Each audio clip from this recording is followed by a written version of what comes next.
रात के 12 बजे जंगल में हम एक जादूगर को देखते हैं जो कि एक खूबसूरत लड़की जिसका नाम बोरोप्लस होता है उसके ऊपर जादू टोना कर रहा था। दरअसल उस रात दो चांद एक साथ मिलने वाले थे और उसी वक्त वो जादूगर उस लड़की के साथ संभव भी करने वाला था, क्योंकि उस वक्त अगर वो जादूगर उस लड़की के साथ संभव करता है तो वो और भी ज्यादा ताकतवर हो जाएगा और उन दोनों की मेहनत से जो बच्चा पैदा होगा वो भी काफी ताकतवर होगा। लेकिन इससे पहले कि वो जादूगर उसके साथ कुछ करता तभी वहाँ पर चिरकुंडा साम्राज्य के राजकुमार फेबियस आ जाता है और वो उस जादूगर और उसके साथियों को मारकर बोरोप्लस को उससे बचा लेता है। जिसके बाद वो बोरोप्लस को लेकर अपने साम्राज्य पहुंचता है, जहां पर उसके पिता यानी महाराज सेरियस उसे गले लगा लेते हैं और सभी प्रजा के सामने उसकी तारीफ करते हैं। दरअसल राजकुमार फेबियस काफी बहादुर है, इसीलिए देश के सभी उसे पसंद करते हैं और वो महाराज का चहेता है। दूसरी तरफ महाराज का दूसरा बेटा राजकुमार टेलियस काफी निकम्मा है और वो खाना और अय्याशी करने जैसे नेक काम को छोड़कर कोई भी काम नहीं करता,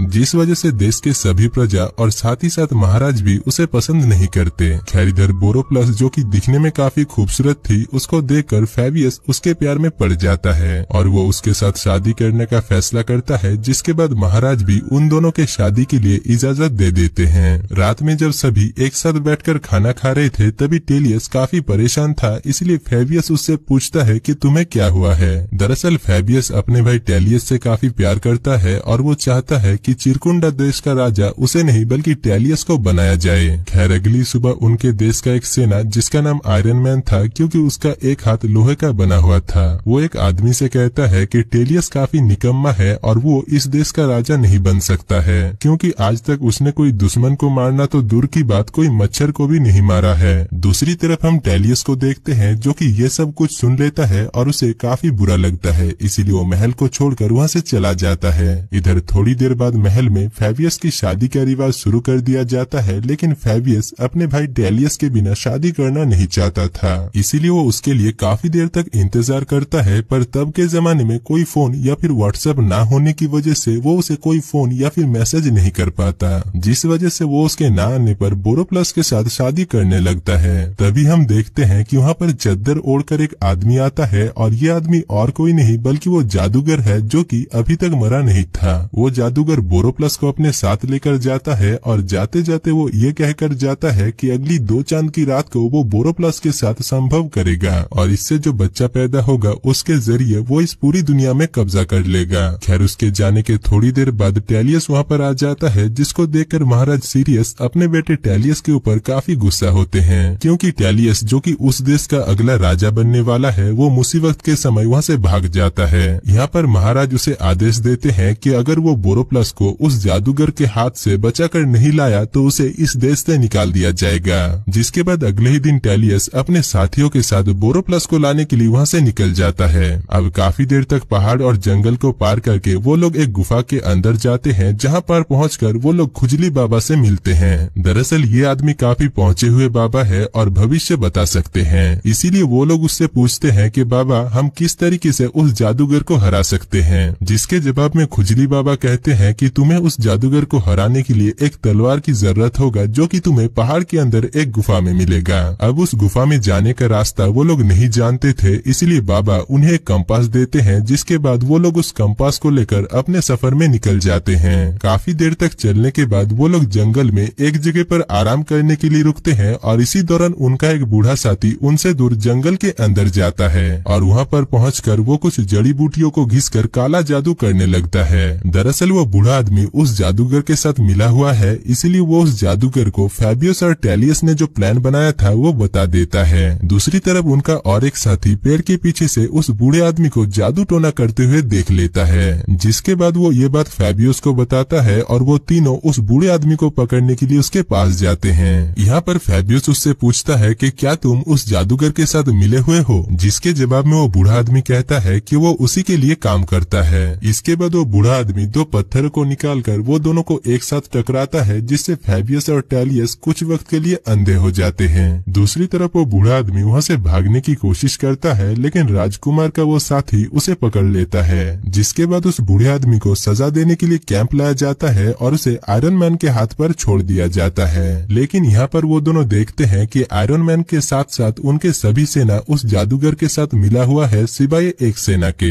इसीलिए वो दोनों अपने उस साथी को लेकर आयरन मैन से बचकर किसी तरीके से वहाँ से निकल जाते हैं। अब आगे जाकर वो लोग जंगल में एक जगह पर रुकते हैं जहाँ पर फैबियस एक पक्षी को महाराज के पास ये संदेश भेजने के लिए भेजता है कि उनके सभी सेना जादूगर के साथ मिले हुए हैं। खैर इसके बाद जब वो लोग जंगल में आगे बढ़ रहे थे तभी कुछ कबीले के लोग उन्हें पकड़ लेते हैं और उन्हें एक 5 मुंह वाले ड्रैगन के पास ले जाकर उनके सामने छोड़ देते हैं। यहाँ पर फैबियस उस ड्रैगन के साथ लड़ने लगता है, लेकिन ज्यादा देर तक वो उसके सामने टिक नहीं पाता और वो ड्रैगन उसके पैर में काट लेता है। अब क्योंकि वो ड्रैगन जहरीला था इसलिए फैबियस अपने उस साथी को उस जगह को चूसने के लिए कहता है जहाँ पर उस ड्रैगन ने उसे काटा था, जिसके बाद वो साथी भी फैबियस के उस जगह को चूसकर जहर को बाहर निकाल देता है। दूसरी तरफ वो ड्रैगन उन्हें मारने के लिए आ रहा था, पर तभी वहाँ पर नकाब पहनी हुई एक लड़की आ जाती है और वो उस ड्रैगन को जान से मार डालती है। दरअसल उस कबीले के सरदार ने उस नकाब पहनी हुई लड़की जिसका नाम इसाबेला होती है उसके पिता को जान से मार दिया था। इसीलिए इसाबेला एक भाला से उस कबीले के सरदार के ऊपर हमला करती है और उसे जान से मार डालती है, जिसके बाद वो चारों के चारों ही किसी तरीके से वहाँ से निकलकर भाग जाते हैं। अब जंगल के काफी अंदर पहुँचने के बाद उन्हें पता चलता है कि इसाबेला भी उस जादूगर से बदला लेना चाहती है, क्योंकि उस जादूगर ने उसके भाई को जान से मार दिया था। यानी उन सभी लोगों का मकसद एक ही था और वो था उस जादूगर की मौत। खैर रात में जब वो सभी एक साथ बैठे हुए थे तभी टैलियन इसाबेला के साथ काफी बात करता है और वो उसके प्यार में पड़ जाता है। इसी बीच वो इसाबेला को वो कंपास दिखाता है जो कि उसे उस खुजली बाबा ने दिया था और उस कंपास की मदद से वो लोग उस तलवार के पास पहुंच सकते हैं। अगली सुबह हम देखते हैं कि फैबियस अपने भाई टेलियस के पास आता है और उसे नींद से उठाता है, लेकिन तभी वो देखता है कि उसके गले में वो कंपास नहीं है। साथ ही साथ उन्हें वहाँ पर इसाबेला भी नहीं मिलता, जिससे वो लोग समझ जाते हैं कि इसाबेला उस कंपास को लेकर भाग गई है। अब ये सब कुछ जानने के बाद फैबियस टेलियस के ऊपर काफी गुस्सा होता है, जिसके बाद वो दोनों बिना कंपास के ही जंगल में आगे बढ़ने लगते हैं। काफी देर तक चलने के बाद वो लोग उस जगह तक पहुंच जाते हैं जहां पर उन्हें वो तलवार मिल सकता है, लेकिन वो जगह काफी खतरनाक था। इसलिए फैबियस अपने भाई टेलियस और उसके साथी को बाहर ही रुकने के लिए कहता है और वो खुद अकेला ही तलवार लाने के लिए अंदर जाता है।